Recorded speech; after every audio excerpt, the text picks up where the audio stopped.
of Mana Beresford back the Right Honorable, welcoming us to Sunrise on 3FM 92.7. We had that interview with Beatrice Aidu. We'll bring you an extended version of it later when we discuss the Electoral Commission. But today is the 17th of September, Tuesday it is.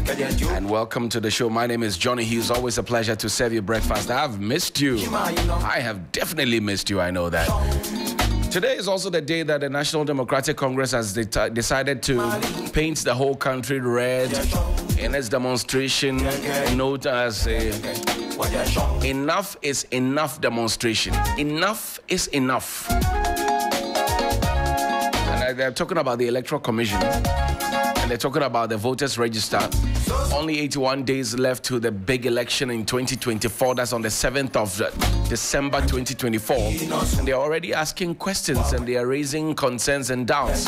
Well, it doesn't sound new because you know that every election cycle brings forth its own set of issues that must be discussed. And key among it will be the electoral roll. I remember so well Abu Ramadan and Evans Nimakun, who's now Director of Elections of the National New Patriotic Party, I beg your pardon, and Abu Ramadan, who is Deputy Director General of the National Disaster Management Organization.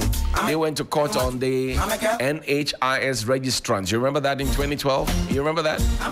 And post that election was the election petition, a big decider, almost a year long. Oh, we're back again. 2016 didn't go without conversations about a voter register. In fact, it started in 2014, straight into 2015 and 2016. I remember Alliance for Accountable Governance. I remember Let My Vote Count Alliance. What do you remember? Now, you are a voter. If, for example, the register is not credible, what would that mean for you? Would that mean that your vote will mean nothing? I don't know. Welcome to the show. This is what I thought you should let your mind go wild as we think about these things. Also know that today is Tuesday, so there's Womenpreneur. Sixtus Don Ullo.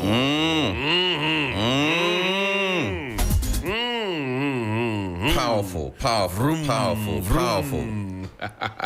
Good morning, my brother. How you doing? Good morning. How are you? I'm greater than Accra, Charlie. Had enough rest? Well, not rest that I would have wanted. It's rest that was necessitated by illness. Do you promise your listeners that you will not fall sick again? Well, I am human.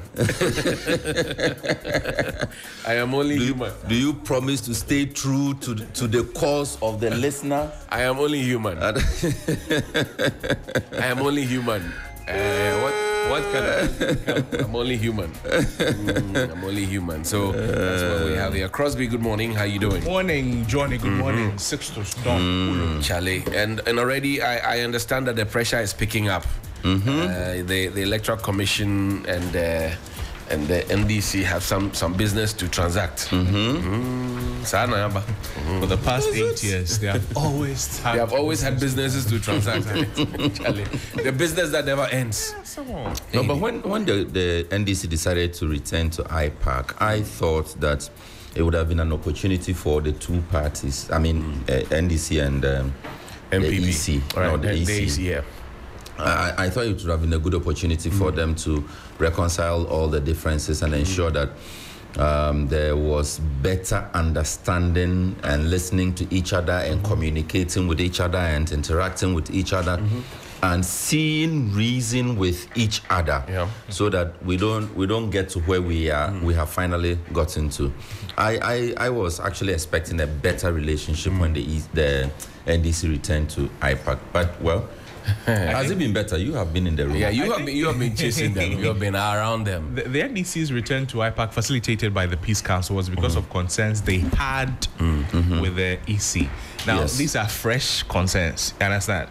these concerns about the voters register, about voter transfer, about exhibition, all of that, they are very fresh. So what has the Peace Council said about these concerns? Well, speaking with Reverend Edujemfi, he was saying that there's a need for dialogue. There's a need for the NDC and the Electoral Commission. Because if the people boycotted and you went to call them, and now they have come back and they say, like, we still see issues. So now there are fresh issues. The NDC has been raising issue with this voter register for a while before eventually getting to this point. Did the Peace Council hear those concerns? Well, did they invite the two parties to any form of a mediation? You know, the thing with the Peace Council is that based on what they do, maybe I'm trying to defend them if you like, but based on what they do, they may not always be in the limelight explaining the things they do. I mean, a lot of people do not know that NDC's return to IPAC was mainly based on the Peace Council's intervention. And the NDC has said it. I think that the Peace Council sometimes is too quiet for comfort, where they will tell you, if you push further, they'll tell you, oh, it's not within our mandate. But we have seen in the past how they have dealt with similar issues, that didn't fall within their mandate. But when they sue them, they tell you, oh, it's not within our mandate. I say, by your mandates, no? How I asked that question because does it go off and on when these were concerns that we all had, and we all kept listening to the NDC. Some agreed with the NDC, some disagreed with the NDC. Bottom line, like I have argued here consistently, that when we begin to talk about the voters register, all of us are concerned, all of us are involved.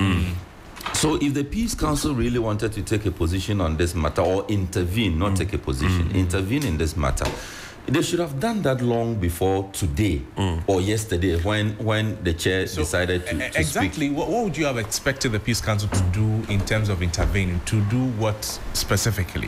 I mean, they cannot sit with the two parties. Yes, so I sit with you and we still disagree. It anyway, Helen, we would have known about that. Now we are hearing your voice. Allow, gentlemen, allow. Helen, welcome. Welcome. Bibi Abokona way. I don't. So Crosby has been trying to do PR work for the Peace Council. In his defense, he's playing the devil's advocate. Yes. But I think Ghanaians are we tired exercise of him of any spirit of evil. Ghanaians not tired of talking. See, I think honestly that tired of talking. Look, Helen, we can never be tired. You remember when they will get tired of talking and there'll be trouble. So I beg you, let's continue to talk. You remember when the NDC said that the BVDs had been stolen? The Electoral Commission said no. In fact, Kodeo supported them at the time. But some 2-3 weeks back when we spoke with Mr. Iron here, he said, look, the EC needs to check its integrity. Absolutely. And it's unfortunate that they have. So Kodeo has not had one stance, as and when, they looking at the situation. That doesn't appear to me to be what the Peace Council is doing. That doesn't appear to me to be what the Peace Council is doing. And it's worrying. Vote for me, make a job president. And all this talk is about who becomes president. The New Finder newspaper says plastic waste crisis. World Bank supports. Wait. Crosby says, is that your candidate? Is that your candidate, Sixtus? Is that your candidate? Oh no, I mean, all fair-minded Ghanaians know where I stand. Lawyer Noche would have been your candidate. You know. Unfortunately or fortunately. But he would have made a good running mate. People can choose to vote for Niamu Daku if he makes the ballot paper. The man who came late, but the man who came late with the PPP. They said, Chairman, come and fill your forms here. Go home. Don't you have an office? The New Finder newspaper says plastic waste crisis. World Bank supports ECOWAS. Ghana's debt payment set to surge to 2020. According to a report, banks record 63 million Ghana cedis lost to fraud in 2023 amid rising ATM and card-related cases. Success starts with your mindset. Oscar Bimpong is telling young people. Daily Graphic this morning says, revive Akusubu Textiles to create jobs. Akwamu Hene appeals to government. High Voter turnout expected in 2024 elections, according to a survey. 500,000 herbalists unlicensed. Regulatory Council begins clampdown. Dr. Michael Tremanting is the registrar of the Traditional Medicines Practice Council. Also on the back page of Ghana's oldest newspaper, Kaswa South records highest power outages in 2024. Fighting Galamsey Ahmadiyya Muslim Mission calls for true leadership. Of course, I've told you there's no leadership. Helen, Akwaba, what do you have? All right, well, I have the New Republic newspaper. The tag is revealing the blurred lines. Voter register in chaos. Opposition parties unite in nationwide protests, and there's a list of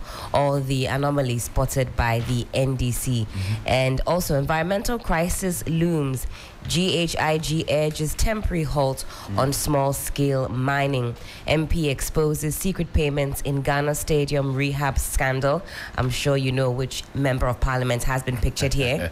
Chief Interceptor, Honorable Samuel Okujeto. I admire his shiny, unblemished, bowed, fair head each time he's making. His baba is doing very well. I don't know if that's a by choice situation. I'm not so sure. Say again. I'm not sure it's by choice. No, it's shiny, it's unblemished. You cannot shine your head again. You know. It's by choice? Charlie, ask him. I think the baba, no, Sammy's baba, Sammy, wherever your baba is. No, because give him my a tip. dad and my brother, by 19 and 45, their hair We has didn't say that it's not a choice. What are you saying? We didn't say it's not by choice or by chance or by hereditary. We are saying but you that like it. a black West own when he's making a point. Yes. Like it's shiny. The head is always shining. It's round. It's a very simple it's statement. unblemished. I don't know why. It's fair. It's well composed.